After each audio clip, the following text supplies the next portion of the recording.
pertsona, emakume, eta irudimen handiko, eta imaginazio handiko pertsona. Irakurtzia eta idaztia bet txikitatik gustau jata asko,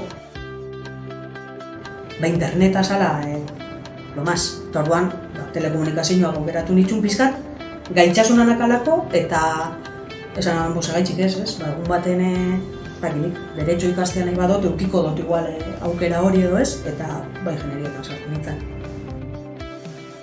Duzunak garrantzia dakala eta ikasten jarraitzen duzula bai, ez? Osea, basabizela zeu zehitzen, edo diferentzia bat markatzen, ez? Nik emakumeen aldetik, nik nire klasian hasieran 4 emakume ginen karrera zinaganean, eta aurrekoan egon nintzen promozio berriko batzuekin, eta igual izango dira 15, ez? Indogula pizkat bideo hori bebai, hori eskartzen dozu, igual. Eitzen gauzak. Nik behintzan ere harreta bete egon da gaiz hau, nik zehoz erakusten badiate experimento bat eitzen edo, nik uste dut hor piztutzen dela umietan gaiz hau ikasteko edo jakiteko hori liburu baten irakurtzen dozu zenian apuntia, beharrezkoa dira horre bebai, baina nik igual alde hortatik, pizkat parte hartze hori sustatzera joko nuke.